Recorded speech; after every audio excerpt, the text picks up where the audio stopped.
This is the Better Ottawa Municipal Panel. Today is Friday, the 3rd of October. My name is Neil Saravanamutu. I am joined, as always, by Joanne Chianello and John Willing. Hello to you both. Hello, hello. Hello. We have got a jam packed agenda to cover today, so let's jump straight into When it. don't we, Neil? When don't we? Well, as long as City Hall keeps it interesting for us, we will keep Excellent. broadcasting. Our first topic to cover is the Housing Acceleration Plan. Now, last week we talked about this. We introduced the subject. And just to remember, there was a Housing Innovation Task Force, which was largely an industry led process or in cooperation with City Hall, but a number of industry partners. That has translated into a city plan. So the Housing Acceleration Plan. Now, that plan has 53 recommendations. And so this past week, a joint committee of housing and finance spent 6 hours discussing these 53 recommendations. Now, Joanne, as we talked about last week, the main issue or the number one issue was around these community benefit charges. And if I can just remind everyone, so Yes, community please do benefit what they charges, are. yes, they are they're a charge that is applied to any multi-unit building that has more than 10 units, and I believe it's more than 5 stories, right? Five So stories or higher. Yeah. any apartment building, you are charged as the developer, you are charged 4% of the value of the land, which is used to pay for local amenities, parks and such forth that the community needs. Now, the proposal is that these charges be cut from 4% down to zero over 5 years for the next 5 years, but also to retroactively reimburse these charges that have been collected since 2022. Now, as one of our listeners pointed out in the notes to our discussion last week, we can waive these charges, but the those projects are still required. Those amenities in the community. Now, last point before I turn this over to you, Joanne, is Councillor Johnson came back with an amendment to this proposal, which was rather than go from 4% to zero for community benefit charges, why don't we go from 4% of the land value down to 1 to 2%, depending on where it is. And I so think it that depends on how high it is. Like if it's around a transit station, it's going to be 1%, right? Yeah, Yeah. that's right. That's right. So, Joanne, why don't you get us started? So the city actually shared some data on costs. So how significant a cost is this? Because the industry was saying that it's a deal breaker. Well, implied it's a deal breaker. Others suggested maybe it's not. What was your take? So, there was a lot of discussion around this, and I think you pointed out to me, and I know some folks on Blue Sky as well.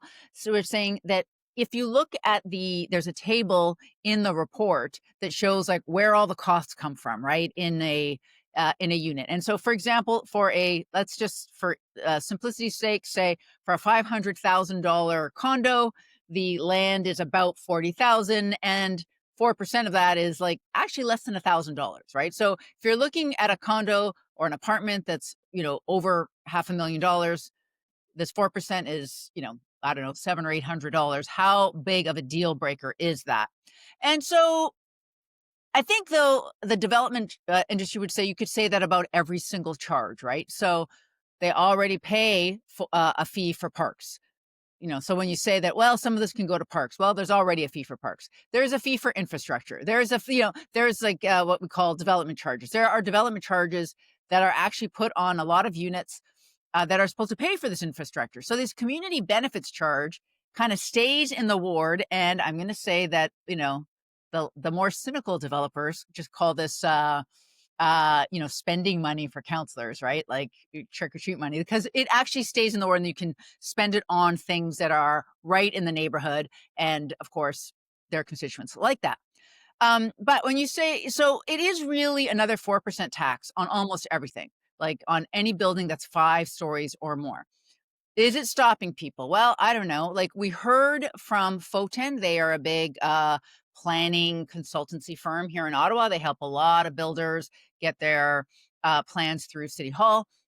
They said that they had clients that could have built 5-story buildings, 6-story buildings, but chose to build only 4 stories because it saved them that 4% margin, right? I personally would have liked to have heard directly from some of those developers, and I think we're gonna talk a little bit about this because, a little later, but I feel like when you have a big report like this, it can't be all tell. Some of it has to be show. Show me some data. Or, you know, I actually have talked to developers on background that said, "Yeah, like, this project, I would have made it 5 stories, but and then I would have had to pay 4% on the entire thing, not just on the extra story, and it would have scrunched my, my margins a bit more." And I'm like, "Well, you should tell that story," and they don't wanna do that, right? So I think the proof will be in the pudding if these actual projects get built. I would also say, though, it's a really tricky question because and you heard Councillors Riley Brockington, and Councillor Ariel Troster kinda get at this with some of the proponents who are there from the development industry talking about, well, what are you going to do to make it more affordable? And I think they were suggesting that they would maybe maybe make less money on these developments. And I was saying, like, well, I think the answer to that is going to be no, no, they're not. Like, there's a certain range of return that they want for the risk they're taking.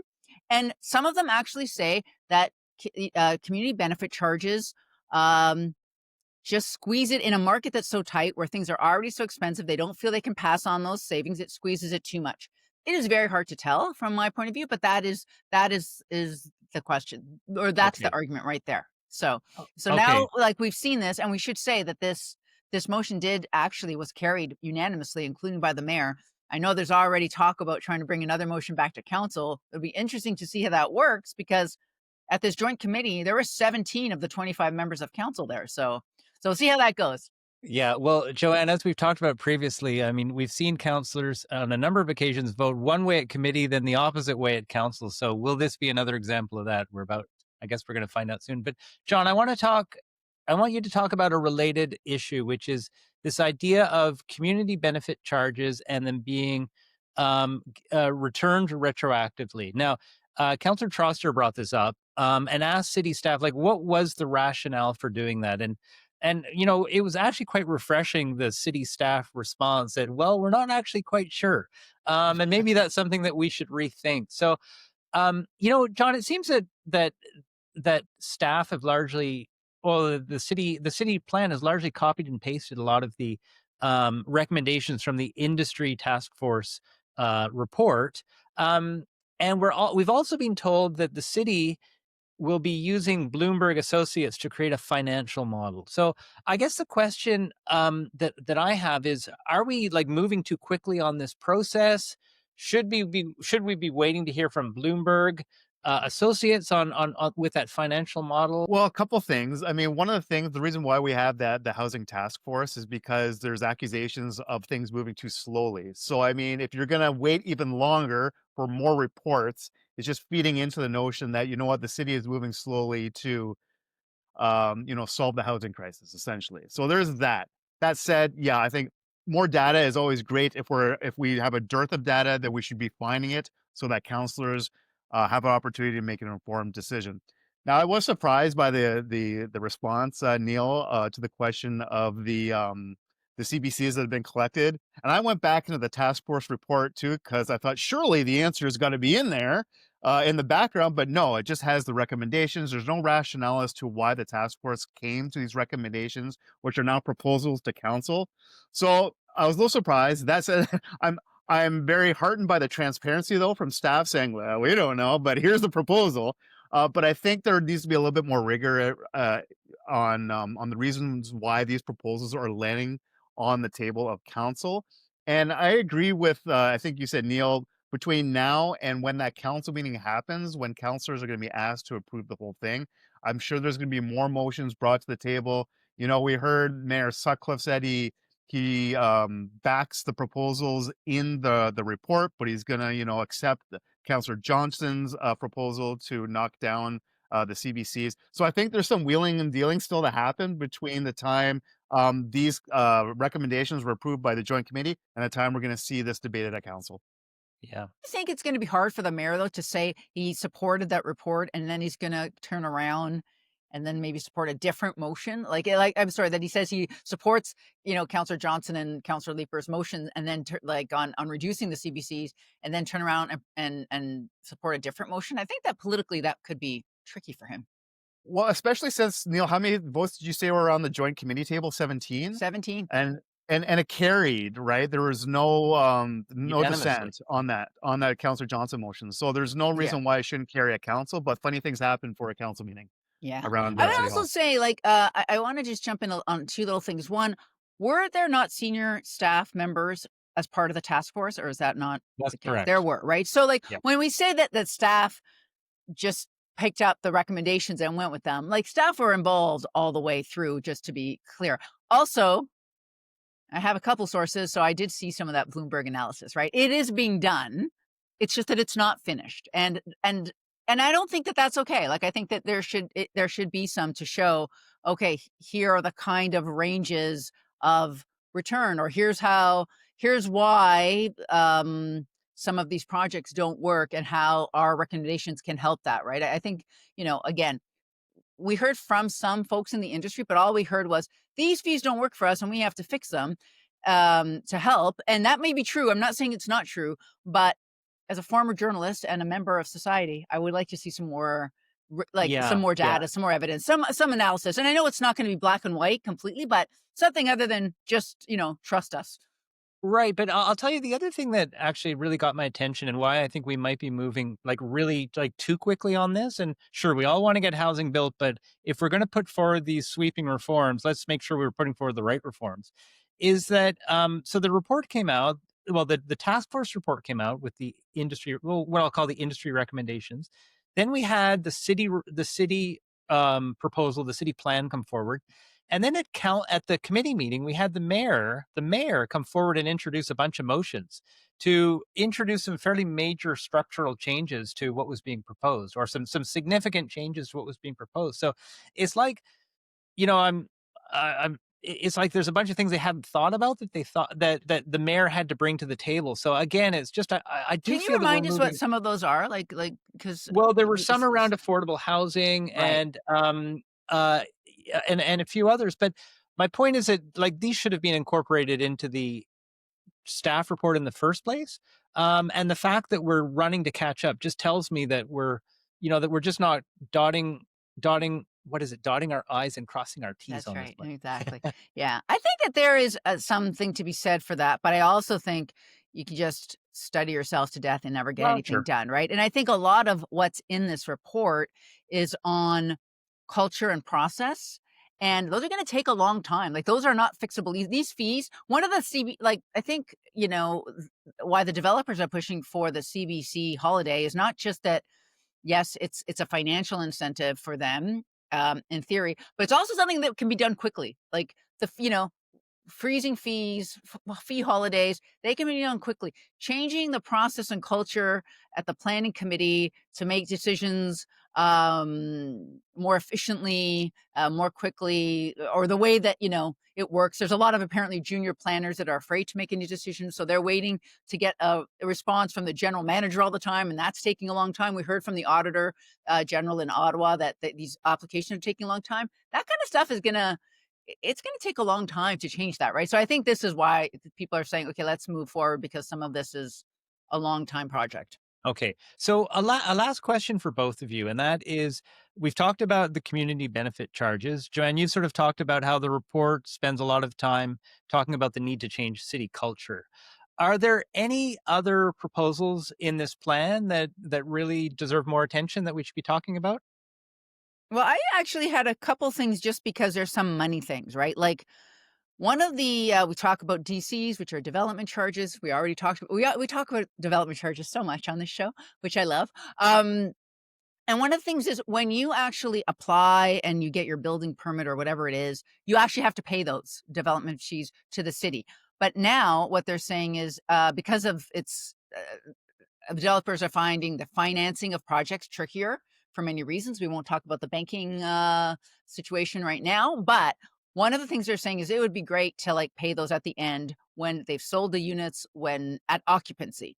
And so it's fine. We're still going to collect them, except we heard from Isabel Jasmine, one of the deputy treasurers, I believe, that she said, we usually collect about 200 million. And so if we're not getting those till later, we're going to have to maybe borrow some money as a bridge, and that's going to cost about $3 million in interest, right? So that's something that had not been brought up. I'm not saying that's not a good investment, but that's still real money. And freezing building code fees, again, that was gonna building code fees, were gonna go up. But if we freeze them, that's $3 million that we were expecting to have that we're not gonna have. So, right there's $6 million that this plan would cost. I'll just say if I can, like one last thing is like the most interesting deputation I found was when Greater Ottawa Home Builders Association's Jason Burgraff was on the hot seat, and an interaction between Councillor Tierney, who was talking about how, how do we get things built quicker after you get approvals from us. So I've always sensed this frustration around the table at City Hall, where you go through this really dramatic and emotional rezoning process, for example, or a community development of some kind, and there's a lot of heated debate. And council approves it, and they wait and they wait, and the sign stays up there at the property, but nothing happens. And I think this is what Councillor Tierney was getting at. Look, we're giving you approvals on whether it's zoning, official plan amendments, building permits. Why aren't you getting the shovels in the ground sooner? And, Goba didn't really have an answer. I think Jason said he'd get back to Councillor Tierney if he had any questions. So I thought that was really an interesting exchange. And the other part was when people were trying to get at, so how much profit do home builders make off these developments? I know Councillor Troste was trying to get at this with Jason Burgraff as well. And I know Jason said, you know what, this isn't a place of council to talk about what kind of profit home builders are making. But I think just the fact that they're trying to get this information out of the Home Builders Association director was really interesting. Well, Yeah. it'll be interesting because, like, there are literally tens of thousands of units that are already approved. And will these measures, if they go through, will it unlock those projects? They're already approved, right? So, will it make it financially viable for any of these to go forward? We will see. Like, we should be able to see within 6 months whether it happens, right? And whether it's other issues that are actually holding back Yeah, building. well, you know what, Joanna, I think the problem that we're gonna face is that we've created the conditions that in theory should allow for a supply response, but will the market conditions support it? And that's where, you know, coming back to your point, John, I found the inquisition by counselors about what's your profit margin. I found that a little bit, frankly, a little naive because developers, for-profit developers, are there to make a profit. They're not a charity. They're not doing anything other than trying to make a business of this, and that's fine, right? The insinuation that they should take a lower profit margin to do their part, I just think is just not realistic. What I worry about, Joanne, to your point about this sort of 6 months response, is that if market conditions turn any worse than they already are, and they're already not good, then builders will just say, you know what, we just cannot get the sort of Mhm. profits that we need, and so we're going to sit it out. And by the way, those profits, just to sort of answer the question that some of the counselors were asking, my understanding is that normally a builder, they'll come up with their financial estimate and they'll require, say, like a 15% profit margin. And that may sound like a lot, but it's actually, if you think about it, you could put your money in treasury bills and get like 4%. So you're taking on a lot of risk by building homes, and you need to be compensated for that. So I think it's, as I say, it's unrealistic to ask developers to take a lower profit margin. And I just think that market conditions are going to have far more of an impact on whether we see new homes getting built than people appreciate. Okay, listen, that's been a very robust discussion on Excellent. that topic. I wanted to say so much more about development charges, but we're gonna save it because we can't, I know. Next show. So we much to we say will do. about All right, DCs. topic number two. Topic number two is Bank Street bus lanes. Now, I feel the like you city should just do this one by yourself, Neil. Go. well, I'll tell you something. So the city held a public information session on a proposal, or at least a study, about what we should do about the area of Bank Street between the highway and Lansdowne. So basically the glebe. It becomes very congested in rush hour. It becomes extremely congested on weekends. And you see it that there'll be some sort of event going on the weekend, people trying to get to Lansdowne, and these buses are just stuck in traffic. They're creeping along. It probably takes 20 minutes to go through that's a fairly small section. So so the city has been studying this for a year now about what they can do to get transit moving faster, also what they can do to get encourage more active transportation.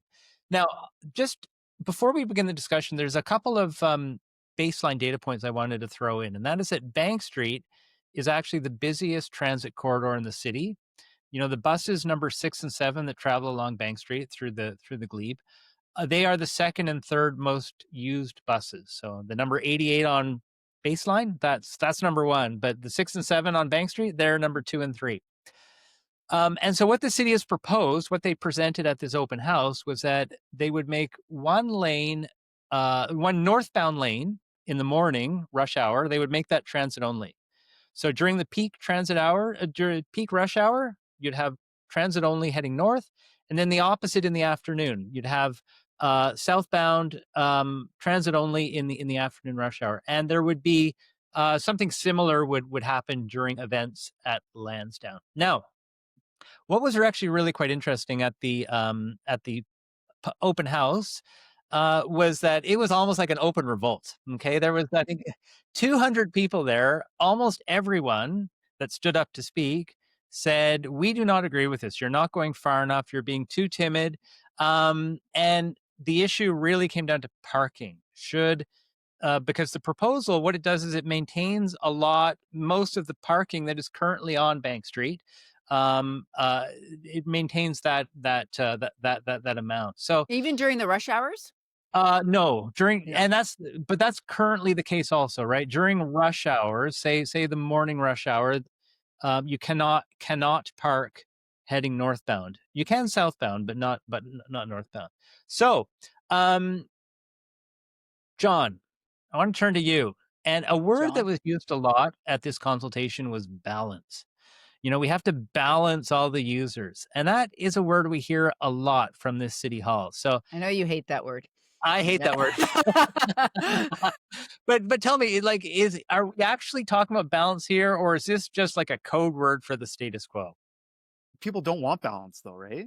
People like for people who want a quicker bus commute, they want something to favor um, bus passengers. And fair enough. When I'm on a bus, I'm in traffic, I am ticked off, which made me wonder. Well, I knew we were going to talk about this. Like, why are we using Bank Street anyway for a high capacity transit corridor? I don't know. All the traffic around the city right now is foobarred, man. And so I don't know if there's all that to say is there's not a great solution. So when you try to create balance, you really are going uphill. And so if I get the reporting correctly here, with these new changes on Bank Street, Neil, bus riders are going to improve their travel times by a minute in that stretch, and motorists are going to lose a minute. So we're not making a huge difference. I know a minute can be impactful, but it's not really that impactful. So the question of, do you just take parking away completely on Bank Street and make transit only lanes 24 hours a day? You're going to get into other debates about people trying to find parking spots in the residential areas, in the glebe, people touring around looking for parking on residential streets, traffic moving into those neighborhoods. So the debates continue and they morph into different directions depending upon what kind of proposal Not you to have on the mention the table. small businesses will revolt Yeah. if you try to, Yeah. like, take parking away. Well, Joanne, what's your take on balance? Like, I mean, are we actually trying to balance? Like, does balance mean that we are providing a little something for everybody, or does it mean that we look at the different needs and the different desires of the different community, the different groups, and we say, okay, we're going to look at these and we're going to balance them out. We're going to come up with a solution that's not going to please everybody, and it may not include anything for anyone, but like, what do we mean? What should we mean by balance in this city? Well, I think ideally, if we were looking at balance, we'd say, where are we gonna prioritize, like, to John's point, where are we gonna prioritize transit and where can cars move? Like, there's not a lot of north-south corridors, like, going in and out of Ottawa. We've got basically Bronson and Bank, and sometimes Colonel By, but it's not actually near any businesses, right? So, that's not a lot of ways to get through it, especially if you're driving, and we know we don't have, a light rail that goes that way, so that's always a problem. So, the city in their own planning, and I don't mean right now, but over the generations, has not really done a great job, right, planning this. So what do we do? I don't know, like, I would say, like, if you take all parking off immediately already, like, we're living through Wellington West, Westboro paid parking in the last month. Uh, People are not happy right now. They've had 1,300 tickets in the last month. And I know there's paid parking in the Glebe, so, people will deal with it. But I do think you can't just say, "All right, there's no one is going to drive through the Glebe anymore on their cars altogether," because I didn't just think that's No, not reasonable. no one's But saying that, are though, there time? Joanne. Yeah. So what do we mean? I guess I'm meandering around here because I don't know the answer to that, Neil. Like, I think it's hard. I do think we need to make it easier for transit to get through on Bank Street. That's a very busy corridor. People live there, unless we've decided where we're going to move it all west to Bronson. But then how are people going to, like Another sit on a terrible bus route. that goes up Okay. a Yeah. bank? That's not really reasonable. I hate to sound like Doug Ford here, not my favorite guy, but maybe a tunnel. We need a tunnel, folks. I need a We tunnel. need we need a bus tunnel. I'm not actually even Well, kidding. We no, no, no. probably Look, do. okay. I'll So what tell do you think, you. though? You were I'll tell there. you my interpretation of balance. Now, again, what I see happening is saying, "Oh, we need to balance all users. We need to make a little bit of space for everybody." That's actually not true with what they've done here, and I'll tell you why. Like, I like to ride a bicycle. Okay, that's my preferred way to get around town, and I would love to be able to ride my bicycle along Bank Street safely. It's not safe right now, so I wouldn't go along there. And this whole study was supposed to be about active transportation and transit along Bank Street. It very quickly became into just a study about transit. I mean, the active transportation, the bikes, basically got left out of the equation, and it's because, well, we need to maintain on-street parking. Therefore, we don't, there's just like, it is a narrow street, but there's just not enough room to include any sort of biking infrastructure. So already this idea of balance is, quite frankly, BS, because we're not actually trying to accommodate everybody. Um, but the other thing too is that ultimately, like, this does come down to the issue of parking and parking alone, because if you if you're prepared to remove the parking from Bank Street, you've got a lot more space and you've got all sorts of options that will open up for you. And it's important to remember that, yes, there's probably about 70 parking spots along Bank Street, according to the city. But there's thousands of parking spots in the neighborhood, including, there's this fairly new parking garage that the city created at Bank and Third Avenue that sits empty most of the time. I love that garage. I always park there when I come I to know. Glebe. Me Always too. go there. Yeah. Yeah. Well, right. And do you ever do you ever not have to go above the ground floor? I mean, it's Yeah, it depends what's going on, but I'll typically, if I'm going to Lansdowne Park, I'll typically go there first before anywhere else. Because I know, to your point, Neil, that often it's underused. yeah. Okay. Okay. Okay, but you would have a business revolt if you said you were going to take the parking off of Bank. I'm not saying that we couldn't work through that, but politically, very tricky. Yes, you would. However, you look at places like downtown Vancouver or Bloor Street in Toronto or Saint Denis in Montreal. These are all three areas where they said, look, we're going to rethink our roads. We're going to there's a certain way it's always been done where we have prioritized parking. We're going to rethink that, and we're going to put in, for instance, bicycle infrastructure. And what in those three cases, beforehand, the BIAs, the Business Improvement Areas Hmm.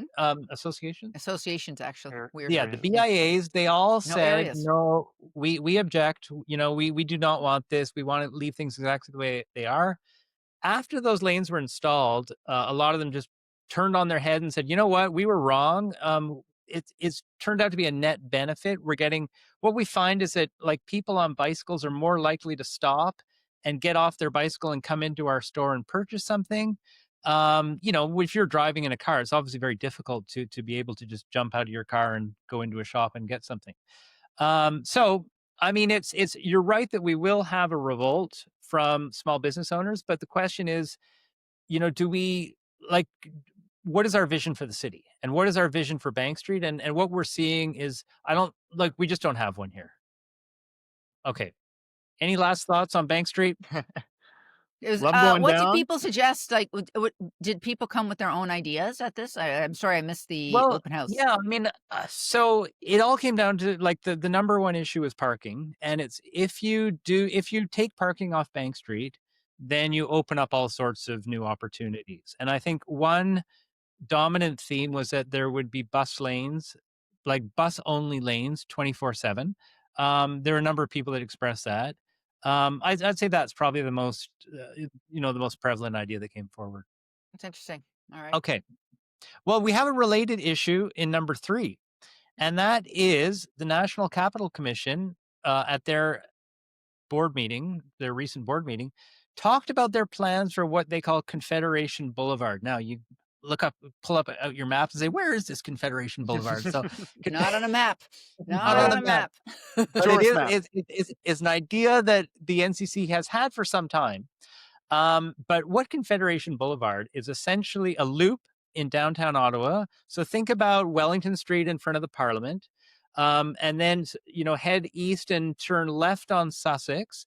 Right at the Rideau Center, and go up to the art gallery, and go across the Portage. No, sorry, the Alexander Alexandra Bridge. Bridge. That Soon to takes be you to replaced, the Alexandra Bridge. what's that? Soon to be replaced, Yeah, Alexandra Bridge. Yeah, that's that's right. right. That takes you to the Museum of History. Turn left there on what is Laurier Avenue in Gatineau, and then go up to the Portage Bridge, take the Portage Bridge back, and you're back on Laurier. The idea is, and there's also, I should add, there's a spur. So from the National Art Gallery out to the Prime Minister's Place along Sussex, that would also be part of this this Confederation Boulevard. And so I I use the think word it dips ceremonial. down to like to the war memorial too on Elgin. Like Okay. it flips around there. But Okay. yeah, Yeah. ceremonial route, they call it.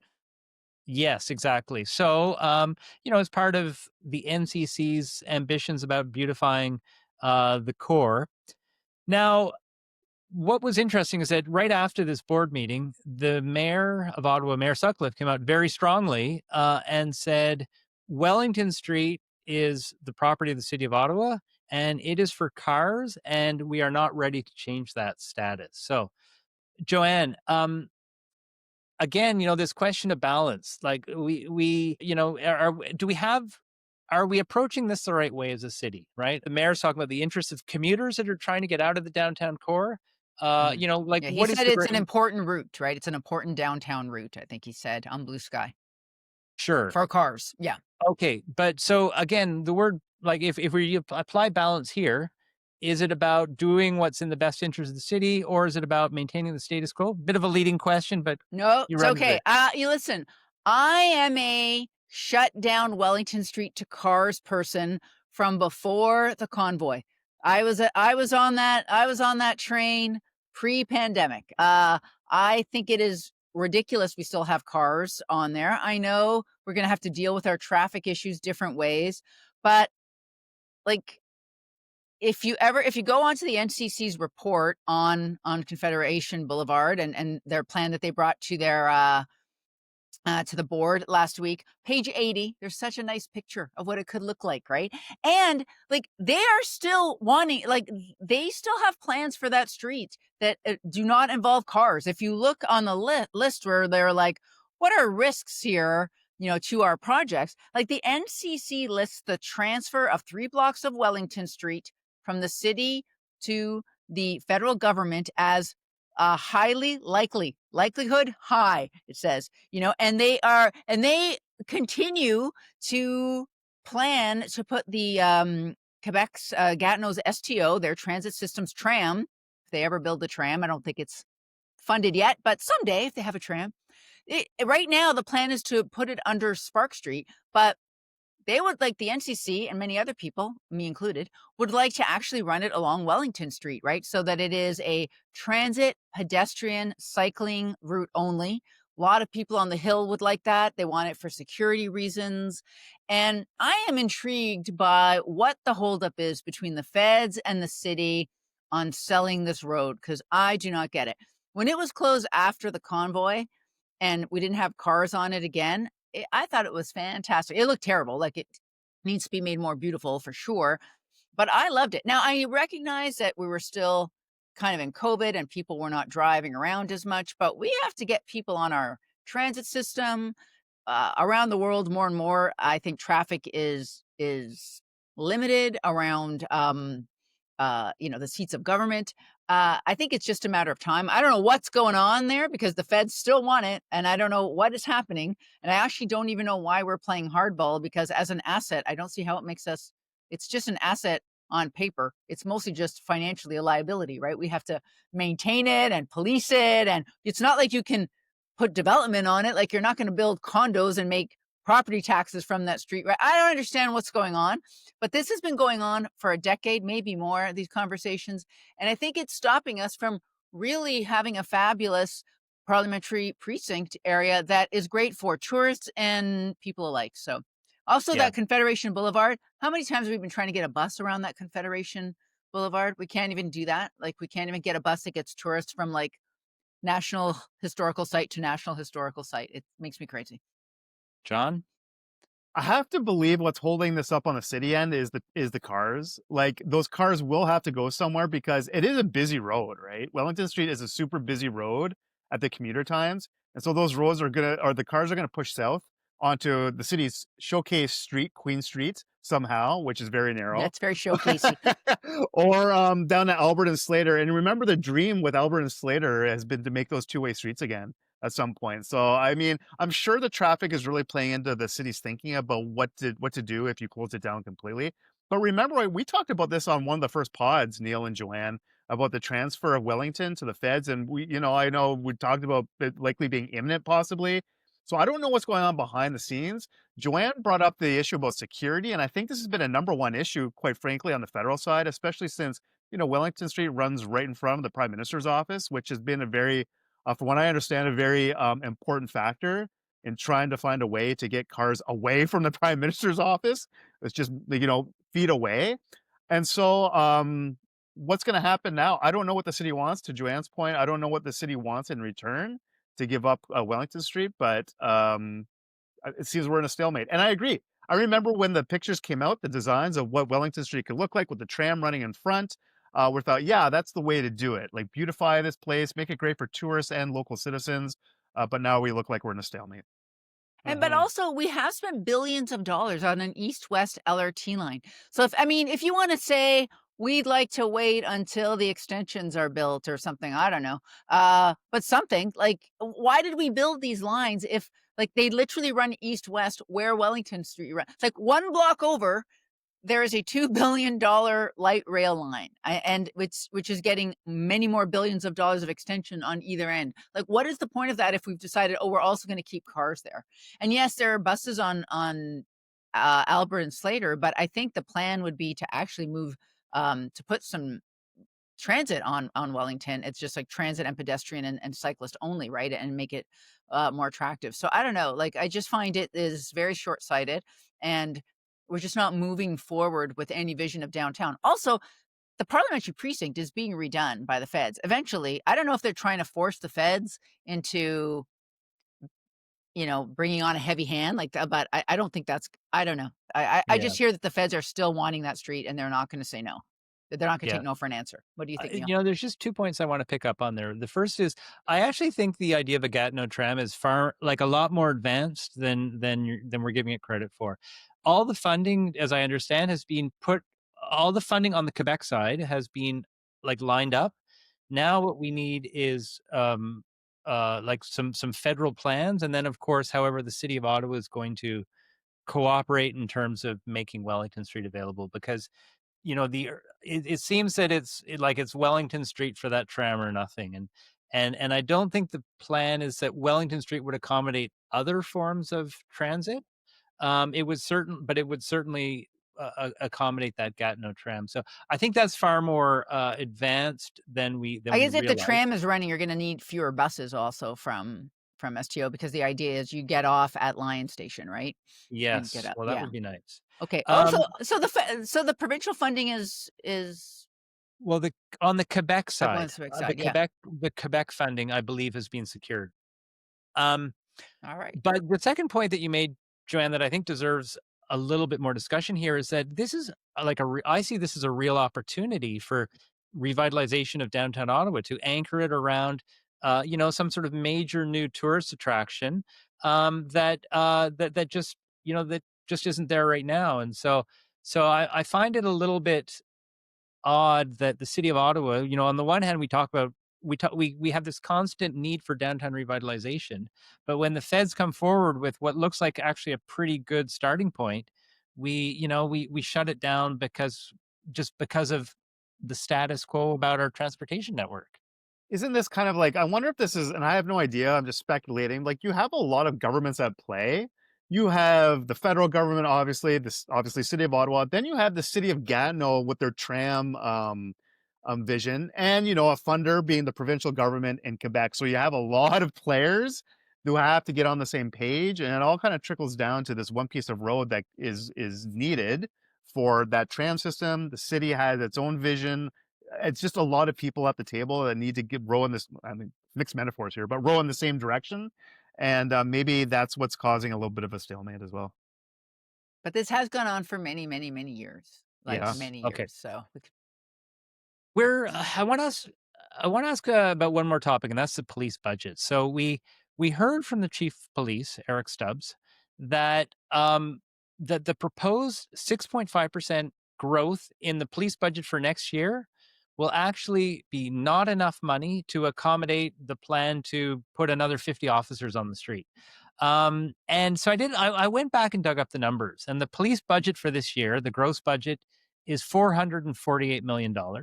And so a 6.5% increase would equal about $29 million. Now, if you think, okay, well, maybe half of that is inflation, um, there's still like $15 million left over that's additional money. And you think about, okay, $15 million divided by 50 police officers, that works out to like $300,000 per officer. So how is this possibly not enough yeah. money? So that's not really the way it works, as you know.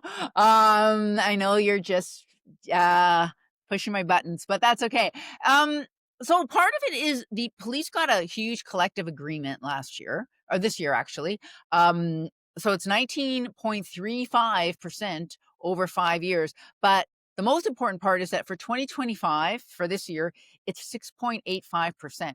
Like, compensation is like more than three quarters of the budget of the police, right? So you have already a 1 year increase in salaries that's already higher than the 6.5% that the city wants to give it, right? It has to absorb last year's increase. Like, I think actually this, like, I think police said they're going to have like a 15 or $17 million deficit this year. They already can't make it.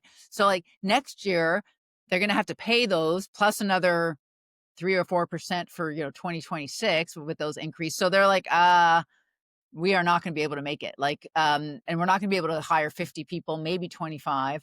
And they say they're always going to find efficiency. So I think that is the issue. That is their biggest issue. Their biggest issue is their Okay. collective agreement. Joanne, can I just ask you that collective agreement, is that negotiated at the provincial level and then sort of handed down to the city? Do you know? John, you are good at this stuff. You've like It's no, it's individual. It's individual. It's not like Okay. the OPP. It's like we have our own police services board that oversees the our police service, and so it's but local. it gets arbitrated usually, right? Like uh And it's based on what other municipalities yeah, get. Usually that's whoever sets a big Toronto. number in the province. That's what trickles down to the rest of the police Okay. services in the province. Okay.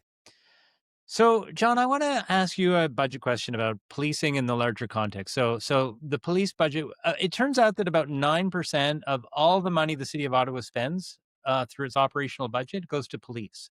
A bit of a leading question here, but do you feel that we get like 9% of all the value that you get from city spending, whether it's libraries, whether it's repairing roads, whether it's lifeguards, whether it's public health vaccine clinics, whether it's the nightmare, like 9% of the value, does it come through policing? What's it worth to put public safety? Like, what's public safety? What kind of price tag goes on public safety? And people will have their opinions about whether having more cops actually boost public safety or not. It's for as long as I've been watching the police service and covering the police service and budgeting in Ottawa, it's so cyclical, right? There could be a wave of crime that happens, and all of a sudden, it usually happens around the fall when it's budget time, and more money needs to be put into a certain unit or a certain part of policing. And policing is not just salaries; it's equipment. Remember, the OPS have been talking about body-worn cameras recently, so that's something that actually could increase transparency of the police service. That's really important. Another thing that's happened, the Ottawa Police Service are looking at building a new professional development center after they've ended their lease with Algonquin College. And so they're looking for a new facility. So there's all sorts of new costs happening with the police service right now. But the big one is the one that Joanne mentioned is the salaries. And that's the one that keeps really the increases going year to year. And the last thing I'll just point out, like it's interesting with the increase that the police are looking for. We haven't really heard much from the defunding groups that have been kind of talking about wanting to pull money back from policing and been advocating very strongly in previous years.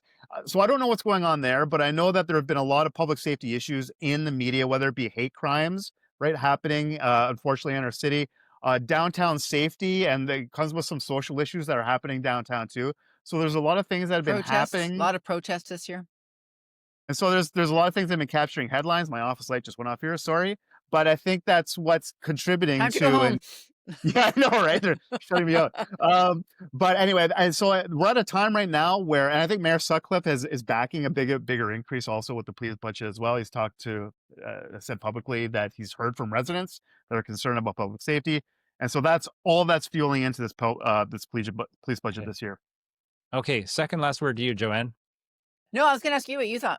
Well, I mean, look, so I'm by background, I'm a budget guy, right? And actually, furthermore, I come from a Scottish family where So you're very cheap. frugality is very highly valued. So we're forcing efficiencies on every department throughout the city.